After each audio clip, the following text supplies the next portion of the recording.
तो नमस्कार, मैं विकास, आप देख रहे हैं जस्ट टीवी इंडिया और एक बार फिर से आपका स्वागत है। मुद्दा वही है, आरक्षण में वर्गीकरण, रिजर्वेशन इन क्लासिफिकेशन या कोटे में कोटा, जिसको लेकर तमाम बातें पूरे देश में चल रही हैं, स्पेशली बहुजन समाज में।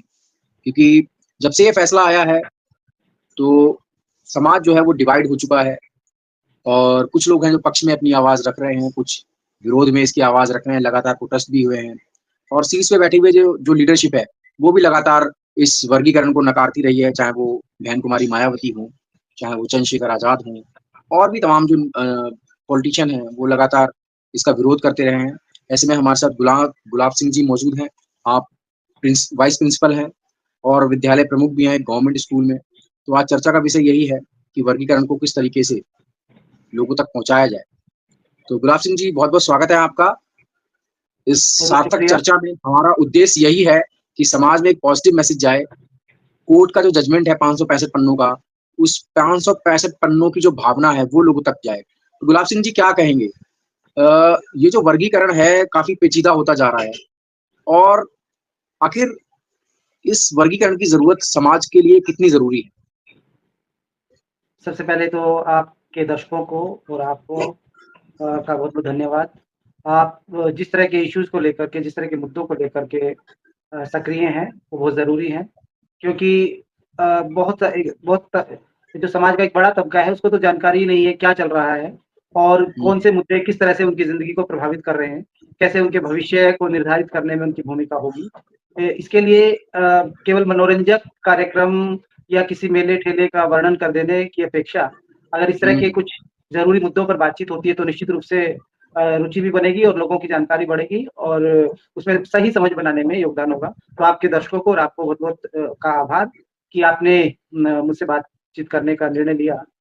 जी, तो मैं बताना चाहूँगा कि ये जो वर्गीकरण का मसला है, अ तमाम जो बहुजन मीडिया के चैनल्स हैं, उन्होंने समय-समय पर इस पर अलग-अलग लोगों को, अलग-अलग बुद्धिजीवियों को आमंत्रित किया है और मुझे आश्चर्य हो रहा है ये बात कहते हुए कि जितने भी बड़े-बड़े पॉलिटिशियन या इंटेलेक्चुअल्स हैं, प्रोफ़ेसर्स हैं, सुखदेव थोराट से लेकर के एच.एल. दुसाद तक और तमाम सारे दलित लेखक, उन सब ने इस इसका को नकारा है और नकारने के पीछे के जो तर्क हैं, वो बेहद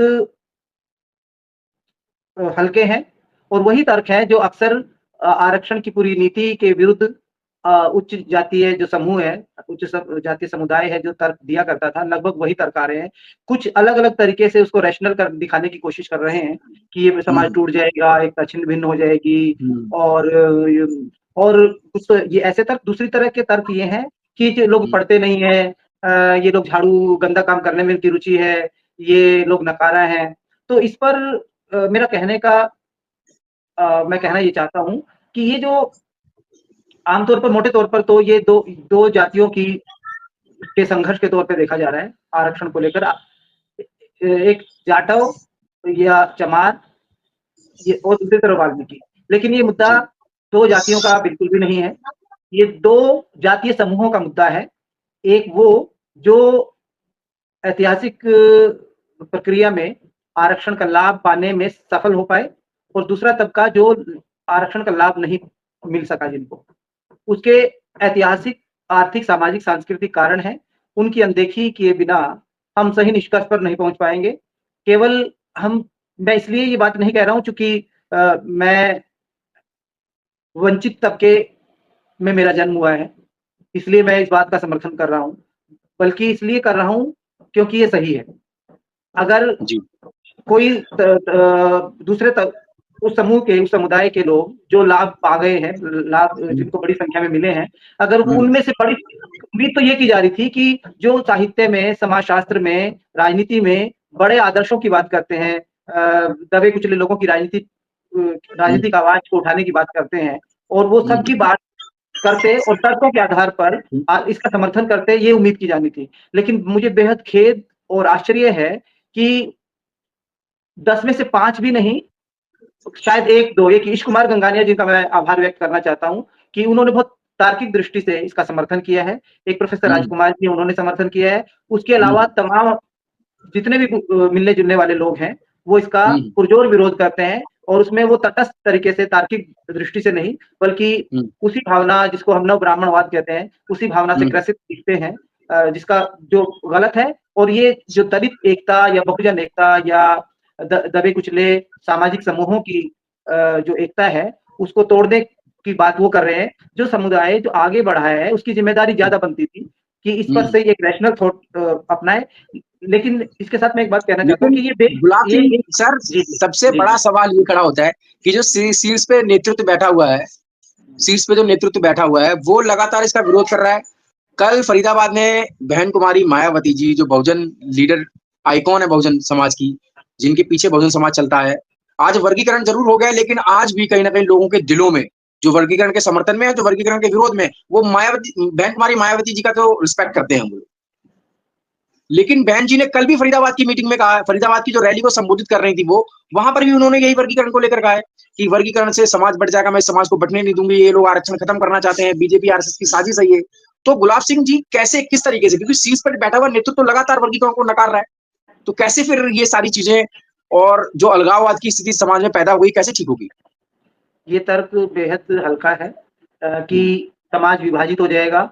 अगर विभाजन की बात है तो आरक्षण समाज में खुद में पूरे समाज को विभाजित करने की का एक तरीका है। विभाजित इन द सेंस कि इसको अफर्मेटिव एक्शन कहते हैं।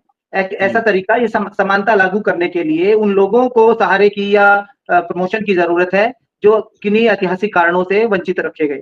ऐसे एक बहुत बड़ा समूह है, समुदाय है, जिसको शिक्षा, संसाधन, उत्पादन के तमाम सारे कारणों से वंचित रखा गया और जिसकी वजह से वो पीछे रह गए। उसी को ठीक करने के लिए आज़ादी के बाद और आज़ादी से पहले भी जो भी समाज को बहुत सही दृष्टि से देखते थे, उन्होंने आरक्षण जैसा प्रावधान लागू किया क्योंकि समाज का ढांचा ऐसा था कि खुद ब खुद उन लोगों तक फ़ायदा नहीं पहुँचेगा, जो सामाजिक दृष्टि से पिछड़े हैं, जो साधनहीन हैं, जो शिक्षा के इदारों में जिनका प्रवेश वर्जित रहा है। तमाम सारे धार्मिक जो ग्रंथ है, वो उनको शिक्षा प्राप्त करने से रोकते हैं। ये तमाम उपबंध जो हज़ारों सालों में रहे थे, उनको एकाएक तोड़ देना मुश्किल था। इसलिए ये अफर्मेटिव एक्शन की ज़रूरत थी कि जो पीछे रह गए हैं, उनको सहारा दिया। तो इससे समाज विभाजित नहीं हुआ, बल्कि जिसको सवर्ण समाज कहते हैं, उन्होंने भी इस चीज़ को स्वीकार किया कि सही मायने में अगर देश को, राष्ट्र को, समाज को आगे बढ़ाना है, तो तुलनात्मक रूप से पीछे रह गए समुदायों का प्रतिनिधित्व सुनिश्चित करने के लिए आरक्षण या आरक्षण जैसे आरक्षण तो एक मुद्दा एक सवाल है, उसके अलावा बहुत सारे जो कार्य हैं, वजीफे का सवाल है, शिक्षा एडमिशन में उनकी प्रतिनिधित्व का सवाल है और छोटे-छोटे बिज़नेस जो हैं, ठेके हैं, उनको उनमें उनकी हिस्सेदारी का सवाल है। प्राइवेट सेक्टर में आरक्षण का सवाल है, जो कि मुलतवी है, बहुत लंबे समय से जिसके संघर्ष किए जाने की ज़रूरत है। जिस पर जो आज आरक्षण में वर्गीकरण का विरोध कर रहे हैं,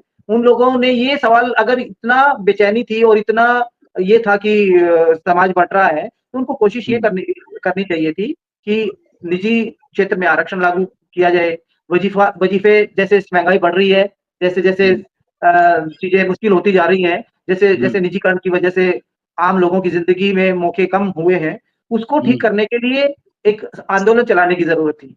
अगर सरकारी नौकरियों में आरक्षण को विभाजित करके और जो अपेक्षाकृत वंचित समुदाय है, उन तक पहुँचाने का कोई उपबंध कानून की तरफ से या न्यायालय की तरफ से किया जाता है, तो उसका स्वागत किया जाना चाहिए। सबसे जो इसका ऐतिहासिक पहलू जो कि सब जानते हैं, बार-बार आप अपने चैनल के ज़रिए इस बात को बताते रहे हैं कि 1975 से ही आरक्षण को विभाजित करने की माँग पंजाब से शुरू हुई और बाद में 2004 नहीं 1994 में हरियाणा में पंजाब की तर्ज पर लागू किया उसको और पहली बार मेरी नियुक्ति जो हरियाणा गवर्नमेंट में हुई थी, दिसंबर 1995 में प्राथमिक शिक्षक के तौर पर, वो तभी संभव हो पाई थी जब मुझे वर्गीकरण था और उसके बाद मैं 6 साल तक हरियाणा गवर्नमेंट में शिक्षक के तौर पर कार्य करता रहा।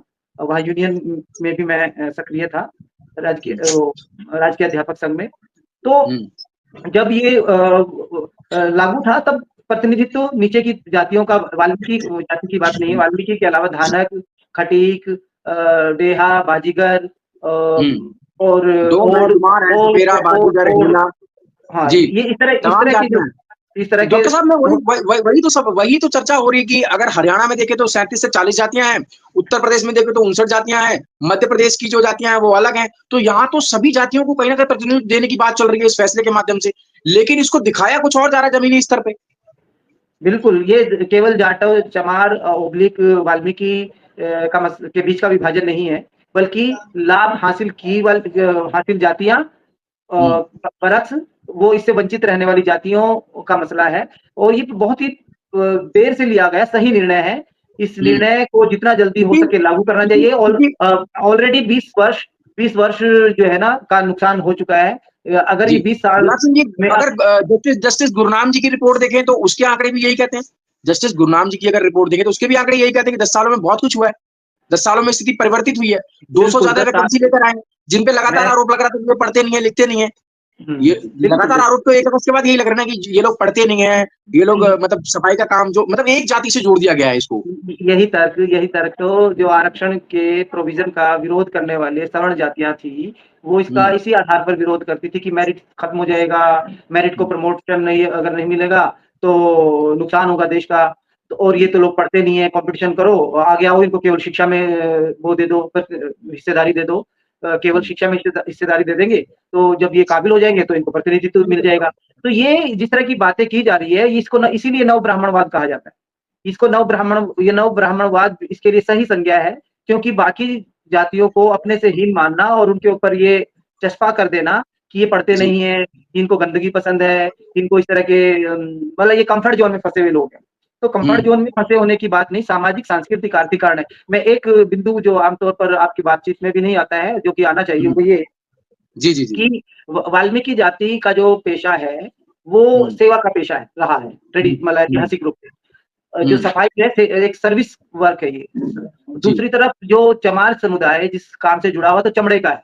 चमड़ा अंग्रेजों के आने के बाद और सेना में चमड़ा के जूते से लेकर के बेल्ट तक और तमाम सारे साजो सामान बनाने के लिए चमड़े के काम में जुड़ी हुई जातियां इस उत्पादन के क्षेत्र में आई, और जिसकी वजह से उनका स्तर बढ़ा।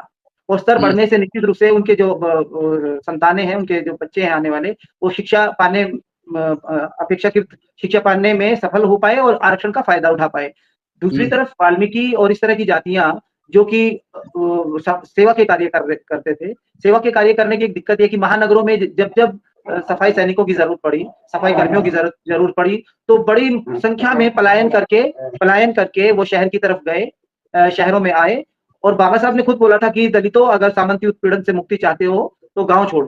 तो गांव छोड़ करके शहरों की तरफ जब आए, लेकिन बाबा साहब को ये नहीं पता था कि शहर में आने के पश्चात जिस तरह जातिगत मानसिकता के तहत और सरकारी नीतियों के दोष की वजह से जो लोग एक खास तरह की बस्तियों में रहने, जिसको अमेरिका में घेटोइजेशन बोलते हैं, जहाँ अश्वेत लोग रहते हैं, अश्वेत लोग वहाँ एक खास तरह के सांस्कृतिक सामाजिक वातावरण में रहने के लिए बाध्य होते हैं, और उसी तरह उनको उसी निगाह से देखा जाता है। तो वो एक अपने कंफर्ट जोन में फंस जाते हैं और उनके साथ अस्पृश्यता बरती जाती है। उनकी बस्तियों को अपमानजनक तरीके से देखा जाता है। और वहाँ की कीमतें भी देखोगे आप, जहाँ भी सफाई सैनिक समुदाय के लोग रहते हैं, वहाँ की जमीन की कीमतें बहुत, बल्कि उसके आसपास अगर कोई आवासीय परिसर विकसित होता है तो उसकी कीमतें भी कम हो जाती है, क्योंकि ये समाज का जो एक नजरिया है। और उनको चूंकि सुविधा नहीं मिलती है, सैलरी बहुत कम होती है, दूसरा काम करने की जो स्थितियां हैं वो बहुत सुबह जाना पड़ता है। आप किसी भी कार्यालय में, किसी भी विद्यालय में, किसी भी कॉलेज में जाएंगे, सबसे पहले पहुंचने 1 नहीं 2 घंटे पहले सफाई सैनिक को पहुंचना पड़ता है, तभी ऑफिस चलने के लिए तैयार होते हैं, तभी मेट्रो चलने के लिए तैयार होती है जब उसमें सफाई हो चुकी होती है, तभी कारखाने में जब सफाई हो चुकी होती है तो कारखाना चलने को तैयार होता है। तो वो जब ये इसकी किसी ने ध्यान नहीं दिया कि जो सफाई सैनिक हैं उनके बच्चों के लिए एक अलग से व्यवस्था अगर नहीं होगी तो कैसे वो बच्चे पढ़ने जाएंगे, जब माँ पिताजी या जब लेकिन वो तो कहते हैं सर कि वो लगातार जो हमला हो रहा है वो यही तो हो रहा है कि आप अपना पैतृक पैसा छोड़िए, आप सफाई का काम छोड़ दीजिए, यही तो लगातार कोट कर रहे हैं वो लोग जो इसका विरोध कर रहे हैं। हाँ, ये बात तो ऐसी ही हुई कि जो आदमी उत्पीड़ित है उसके उत्पीड़न के लिए, उसके शोषण के लिए, उसके पिछड़ेपन के लिए उसी को जिम्मेदार ठहरा देते, जबकि जिम्मेदार स्थितियां हैं, जिम्मेदार जो है सामाजिक ढांचा है, आर्थिक नीतियां हैं और रोजगार के साधन उपलब्ध नहीं होने की वजह से ऐसा बना है, जिसकी वजह से अपने बच्चों को नहीं अपेक्षाकृत कम पढ़ा पाए। लेकिन अगर आंकड़े देखे जाएँ तो विपरीत परिस्थितियों के बावजूद लोगों ने अपने बच्चों को पढ़ाया है और पढ़े हुए बेरोजगारों की संख्या को अगर देखा जाए, मैं अपना निजी तो नहीं बताऊँगा, निजी उदाहरण मैं बताऊँगा तो आपकी आँखें खुल जाएँगी। मेरे परिवार में 4 पीएचडी हैं और जामिया से, जो कि बेहतरीन विश्वविद्यालय माना जाता है, टाटा जी, जी, इंस्टीट्यूट जी। फॉर सोशल साइंस से, जो कि भारत का सबसे सर्वश्रेष्ठ एक संस्थान माना जाता है, और कुरुक्षेत्र यूनिवर्सिटी से 3 और 1 पौंडीचेरी की सेंट्रल यूनिवर्सिटी से।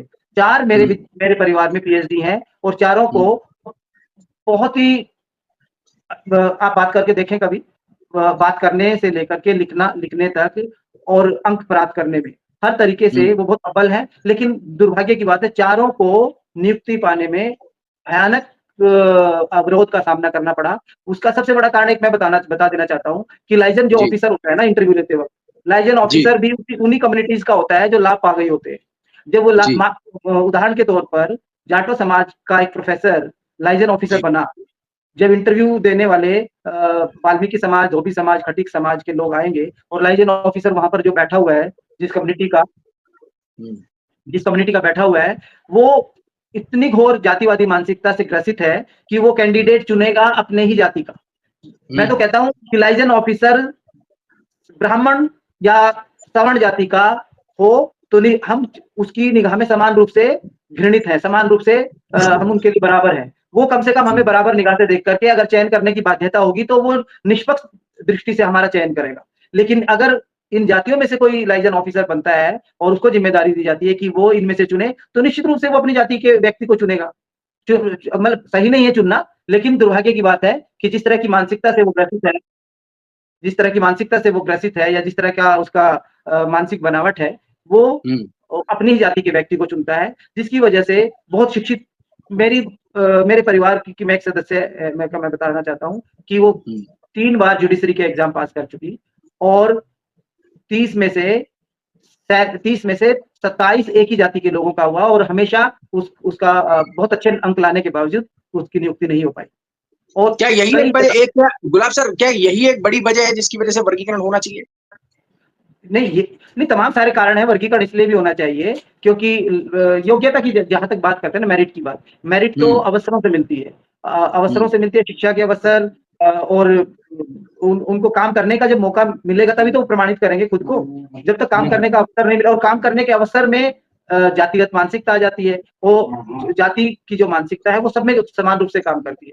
जैसे हुँ, सूरज की धूप और जो हवा है सबको समान रूप से प्रभावित करती है, उसी तरह से जातिगत मानसिकता सब में निम्न जाति के लोगों में भी काम कर निम्न जाति, ये कहा जाता है कि भारतीय समाज में हर निम्न जाति का व्यक्ति अपने से निम्न जाति ढूँढ लेता है और हम हुँ, उनके द्वारा निम्न जाति में ढूँढे गए समूह है, समुदाय है, जिन पे अपना हुँ। उच्च जातीय ब्राह्मणवादी जो भाव है, विचार है, उसको आरोपित कर सकता है। और बातें लेकिन वो बड़ी-बड़ी तो करते हैं। लेकिन गुलाब सर वो तो अम्बेडकरवाद की बात करते हैं ना, अम्बेडकरवाद, बुद्ध की बात, समता, बंधुता, भाईचारा, बा ये तो सारे पिलर हैं। बात करना तो सही है, लेकिन हुँ, ज़मीन पर वो काम कर रहा है कि नहीं, वो उनके व्यवहार में आ रहा है कि नहीं आ रहा है? हुँ, क्या विवाह संबंध विदिन दलित होते हैं? कितने होते हैं? क्या वो हुँ, उनके रोटी-बेटी का संबंध जिसको कहा जाता है, वो आपस में नहीं है।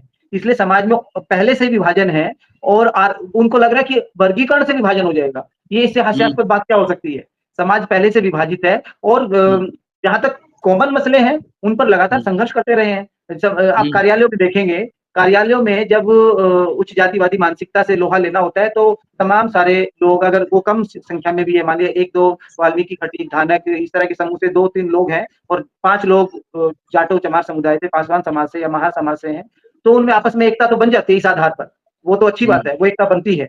लेकिन जहाँ जहाँ प्रतिनिधित्व का सवाल है कि प्रतिनिधित्व में कुछ जातियाँ पीछे रह गई है और उनको हुँ, प्रतिनिधित्व मिल सके, इसकी व्यवस्था करने के लिए अगर ऐसा हुँ, उपबंध किया जाता है तो इसका स्वागत होना चाहिए था।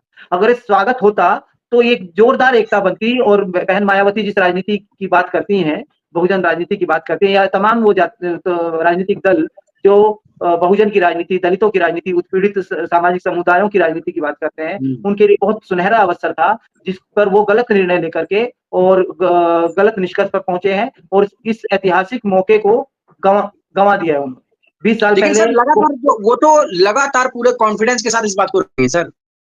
नहीं पूरा जो एक डोमिनेट क्लास है, क्योंकि डोमिनेट क्लास मैं इसलिए बोल रहा हूँ सर, क्योंकि सुप्रीम कोर्ट के पेज नंबर 87 में ये लिखा हुआ है कि जो डोमिनेट क्लास उसमें मेंशन किया गया है, जो 565 पन्नों का पेज का जजमेंट आया है उसमें, तो जो डोमिनेट क्लास है वो लगातार इसका वो समझने की तैयारी नहीं है, किसी भी एंगल से आप उन्हें समझा लो। ये आरक्षण का विरोध करने वाले सवर्ण लोग जिस तरह जिन तर्कों का प्रयोग करते थे, उससे भी ज्यादा घृणित, उससे भी ज्यादा भयावह और उससे भी ज्यादा दुर्भावनापूर्ण तर्क मैंने सुने हैं लोगों के, जो आपके बहुत बड़े बोल 85 वाला, वो तो इतने निम्न दर्जे के तर्क देते हैं और उनके चेहरे पर क्रोध, क्षोभ, गुस्सा और ढकने की कोशिश करते हैं, राजनीतिक लफाजी से ढकने की कोशिश करते हैं, लेकिन बेसिकली वो कितने स्वार्थ ग्रसित है कि एक बड़ा समुदाय जो दुर्दशा में रह रहा है, जो मौके मिलने से जो वंचित रह गया है, जिनको आगे बढ़ने में जो चीजों की जरूरत थी उनसे वो महरूम रह गया है, ऐसे लोगों के प्रति घृणा ब्राह्मणों से भी ज्यादा, सवर्ण जातियों से इतनी घृणा नहीं करते हैं वो। ओबीसी समाज या ओबीसी का जो सशक्त तबका है उससे विरोध नहीं करते, उनके नाम बड़े इज्जत और सम्मान के साथ वो लेते हुए मैंने देखा है। लेकिन जब वाल्मीकि या उत्पीड़ित लोगों की बात करते हैं तो उनके चेहरे पर इनके प्रति घृणा साफ देखी जा सकती है। और यही नहीं, एक वो दूसरे और हैं हरियाणा के,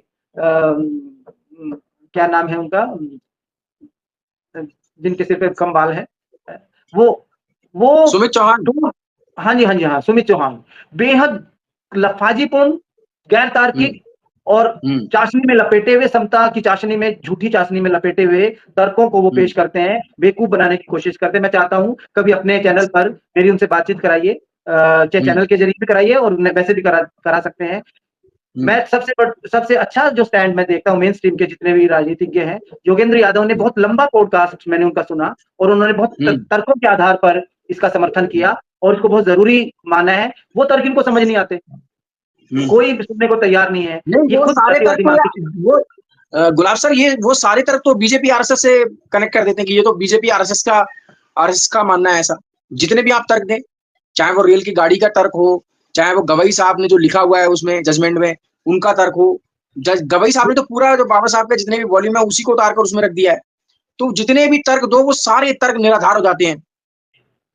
नहीं, मैं एक बात कहना चाहता हूँ, ये अगर आप एक समाजशास्त्रीय दृष्टि से, निष्पक्ष दृष्टि से देखेंगे और समाज की आजादी के बाद से जो शहरीकरण की प्रक्रिया और नौकरियों में हिस्सेदारी का सवाल जो हुआ है और अलग-अलग विचारधारा के लोगों ने जो स्टैंड लिया है, अगर उसका अध्ययन करके आप जिस निष्कर्ष पर पहुंचे, उदाहरण के तौर पर ये स्टैंड, अगर कोई भी, अगर इसको आरएसएस, क्या इसको शिवसेना, आरएसएस या कोई भी अगर इस पर कोई स्टैंड ले, हम ये कोई बात अगर मान लिया किसी दक्षिणपंथी दल कोई कहता है, तो दक्षिणपंथी दल कोई भी बात कहेगा तो वो गलत ही कहेगा अगर उसका समर्थन करता है। उनकी अपनी राजनीतिक दबाव है, अगर उन्होंने किया भी है तो उसमें गलत क्या है अगर किया है तो।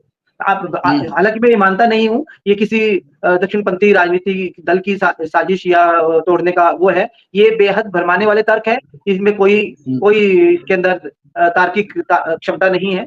ये स्वाभाविक रूप से एक कोर्ट के पास एक निर्णय गया और कोर्ट ने अपना अध्ययन मनन करके, स्टडी करके पूरा एक अपना मंतव्य दिया और उनके सामने जो आंकड़े पेश किए गए, जो स्थितियां दिखाई गई, जो उदाहरण पेश किए गए, उसके आधार पर उन्होंने निर्णय लिया कि ये वर्गीय, अगर आरक्षण के लाभ को इन समुदायों के पिछड़े समुदायों तक पहुंचाना है, अति पिछड़े समुदायों तक पहुंचाना है, तो इसका वर्गीकरण होगा। कुछ लोग कहते हैं कि अच्छा, जो वाल्मीकि लोग बाकी जातियों की तुलना में वाल्मीकि जाति के लोगों का प्रतिनिधित्व ज्यादा है, तो मैं कहता हूं कि अगर ऐसी स्थिति 10 साल बाद और जितना जल्दी आती है तो ये स्वागत योग्य कदम होगा। इसमें फिर से एक वर्गीकरण अगर किया जाए तो उसमें कोई गलती नहीं होगी और ऐसी स्थिति जल्दी आए और ऐसी भी स्थिति आए कि जो अधिकतम लाभ पा गए हैं वो खुद, अब मैं खुद ही बताऊं, मेरे परिवार में मेरे 2 बच्चे हैं, दोनों को हमने शिक्षा दी और वो इस तरह के कोर्सेज किए कि उनको आरक्षण या सरकारी विभागों में जाने की आवश्यकता नहीं होगी, तो आरक्षण का फायदा उनको लेने की जरूरत भी नहीं होगी और डिमांड भी नहीं है हमारी किसी कि उनको मिले। लेकिन अगर ऐसी स्थिति बनती जिन जिन लोगों की ऐसी स्थिति है कि वो कम्पीट कर सकते हैं, फॉर एग्जाम्पल जाटो समाज में एक परिवार में 3 आईएएस है, या किसी एक एक गांव में जाटो समाज या एक शहर में परिवार के पूरे खानदान में काफी सारे लोग उच्च पदों पर पहुंच चुके हैं, तो उनको आरक्षण की आवश्यकता निश्चित रूप से नहीं रहेगी और उनको खुद ब खुद जनरल कैटेगरी में फाइट करके और उसमें अपना जाना चाहिए, ताकि बाकी जो बच गए हैं लोग, उनको ज़्यादा मौके मिल सके। ये प अगर ये कॉम्पिटिशन की बात करते हैं और योग्यता की बात करते हैं, शिक्षित होने की बात करते हैं, मैं मतलब उनको मैं कहना चाहता हूँ आकर के योग्यता देख लें, जो पढ़े-लिखे शिक्षित इंटेलेक्चुअल लोग हैं, उनसे तर्क करके देखें। किसी भी मायने में वाल्मीकि धारणा की जिन-जिन लोगों को मौके मिले और आगे पहुँचे हैं, वो उतने ही काबिल हैं, उतने ही सक्षम हैं, उतने ही बेहतरीन लेखक हैं। ओम प्रकाश वाल्मीकि को लिख देने मलखान सिंह कवि के तौर पे बहुत अच्छे कवि भगवान दास रहे। जी। ओम प्रकाश वाल्मीकि बहुत अच्छी ओम प्रकाश वाल्मीकि जी की जो आत्मकथा है, उन्होंने बहुत बेबाक तरीके से, बहुत अच्छे तरीके से अपने जीवन के जो प्रसंग हैं, उनको कुशलतापूर्वक समाज के सामने रखा और एक बहुत बेहतरीन सत्य है, एक ऐसा सत्य है जिससे समाज बचता रहा था, वो सामने आया है और दुनिया की तमाम सारी भाषाओं में उनका अनुवाद हुआ है। फिर बाबा साहब पर कब्जे की लड़ाई की बात करते हैं। बाबा साहब ने सभी जातियों को एक सूत्र में बांधने की बात की और सबको फ़ायदा पहुँचाने की, सबके विकास के रास्ते संभव हो सके, ये बात की। लेकिन ये लोग अपनी-अपनी जातियों में फँसे हुए हैं, ये बहुत दुर्भाग्यपूर्ण है।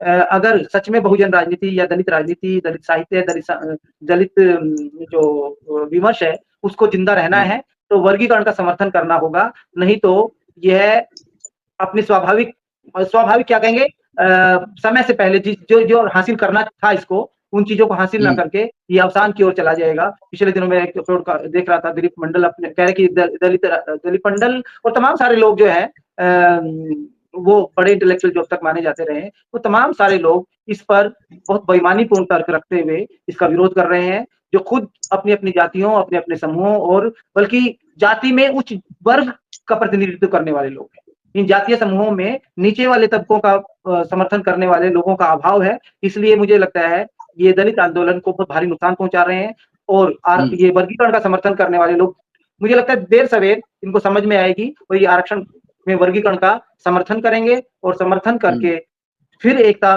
बनेगी और आंदोलन आगे बढ़ेगा और अपने जो अभी तक लक्ष्य है जिनको हासिल नहीं किया है, उनको हासिल तभी जी, कर पाएगा जब वर्गीकरण को स्वीकार करेगा। अन्यथा चलिए, ये धीमा पड़ेगा, खत्म हो जाएगा। इसलिए जितना जल्दी हो सके आरक्षण में वर्गीकरण वाले तर्क को मान लेना चाहिए, माना और मानेंगे ही। उसके तो ये डॉक्टर गुलाब सिंह जी हमारे साथ थे, वाइस प्रिंसिपल हैं गवर्नमेंट स्कूल में और विद्यालय प्रमुख भी हैं। इस समय तमाम बातें आपने सुनी हैं। आपको क्या लगता है इन बातों को सुन के जो हमने तमाम बातें की हैं और जो डॉक्टर साहब ने तर्क दिए हैं, उन तर्कों पे अपनी राय ज़रूर दें। क्योंकि ये मामला किसी एक जाति का नहीं है, ये मामला पूरे बहुजन समाज का है और कुछ लोग हैं जो इस फैसले को कहीं न कहीं समाज में गलत तरीके से पेश कर रहे हैं। तमाम खबरों के लिए आप देखते रहिए जस्ट टीवी इंडिया। दोस्तों अपना कमेंट ज़रूर करें। धन्यवाद।